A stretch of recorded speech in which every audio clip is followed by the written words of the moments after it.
இங்க ஒரு குட்டி பொண்ணு தூங்கி எழுந்ததும் கேலண்டர்ல இன்னைக்கு என்ன டேட்னு பாக்குறா. அதுலவா இன்னைக்கு டேட்ல ஹார்ட்னு வரைஞ்சு வச்சிருக்கா. இத பார்த்ததும் ரொம்ப சந்தோஷமா ட்ரெஸ்ஸ மாத்திக்கிட்டு ஷூ எல்லாம் போட்டுக்கிறா. அப்புறம் சீப்பை கையில எடுத்துட்டு கண்ணாடி முன்னாடி அவ தலையில மாட்டினதை கழட்டுறா. பார்த்தா அவட முடி அப்படியே விரிஞ்சு வருது. உடனே இவ போனை கையில எடுத்து என்ன ஹேர் ஸ்டைல் வைக்கலாம்னு விதவிதமா செக் பண்ணி பாக்குறா. அதுல ஒரு ஹேர் ஸ்டைல் இவளுக்கு ரொம்ப பிடிச்சிருக்கு. இவ இந்த ஹேர் ஸ்டைல பார்த்ததும் இவளோட அம்மா இவளுக்கு இதே ஹேர் ஸ்டைல வச்சு விட்டது ஞாபகம் வருது. உடனே இவ ஹாப்பியா அந்த வீடியோ ஆன் பண்ணிட்டு அதே போல ஹேர் ஸ்டைல் வைக்க பாக்குறா. பட் இவளால அதே போல வைக்கவே முடியல. அப்பளோட அப்பா உள்ள வர அவ இப்படி தலை கட்டி இருக்கத பார்த்து ஷாக் ஆகிறாரு. அவர் டைமை பார்த்துட்டு ரொம்ப லேட் ஆனதால உடனே அவளை வேற ரூம்க்கு கூட்டிட்டு போய் தொப்பி மட்டும் மாட்டி விடலாம்னு பாக்குறாரு. இவளோ அது வேணாம்னு ஹேர் ட்ரையரை வச்சு தள்ளி விட்டுறா. அவர்கிட்ட சீப்பை கொடுக்க அவரும் மெதுவா அவட முடிய சீவி விடுறாரு. அப்பளோட முடி அந்த சீப்பை புடுங்கிட்டு இவர் அடிச்சிருது. இவர் முடி கூட பாக்ஸிங் பண்ற மாதிரி சண்டை போட்டு அதை கெட்டி வைக்க பாக்குறாரு. இவர் எவ்வளவு ட்ரை பண்ணாலும் இவரால் அவளுக்கு ஹேர் ஸ்டைல் வைக்கவே முடியல. உடனே அவர் திரும்பவும் தொப்பியை மட்டும் அவளுக்கு மாட்டி விடுறாரு. அவளோ அது வேணாம்னு கழட்டி விட்டுட்டு அழுதுகிட்டே ரூம்குள்ள போயிடுறா. இவர் கதவை தட்டிக்கிட்டே கதவுக்கு வெளியில ஃபீல் பண்ணிட்டே உட்கார்ந்துறாரு.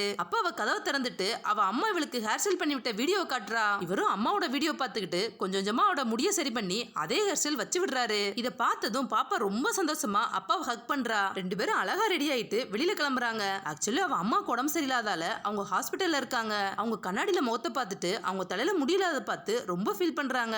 அப்ப அந்த குட்டி பாப்பா ஓடி வந்து அம்மாவை ஹக் பண்றா. அம்மாவும் இவட ஹேர் ஸ்டைல பார்த்து ரொம்ப சந்தோஷப்படுறாங்க. அப்ப குட்டி பாப்பா அம்மா கிட்ட ஒரு டிராயிங்க குடுக்குறா. அதுல அம்மாவை முடியலாம வரைஞ்சு அவங்க தலையில கிரீடமும் வரைஞ்சிருக்கா. இத பார்த்ததும் அம்மா ரொம்ப சந்தோஷப்பட்டு அவங்க தலையில மாட்டிருந்த துணியை கழட்டுறாங்க. பாப்பாவும் அம்மாவோட தலையை தொட்டு பார்க்க அப்ப எல்லாரும் ஒன்னா ஹக் பண்ணிக்கிறாங்க. இப்ப அம்மாவுக்கு உடம்பு சரியாச்சுன்னு சொன்னதால அப்பா அவங்க திங்ஸ் எல்லாம் எடுத்துட்டு ஹாப்பியா அவங்கள வீட்டுக்கு கூட்டிட்டு போறாரு.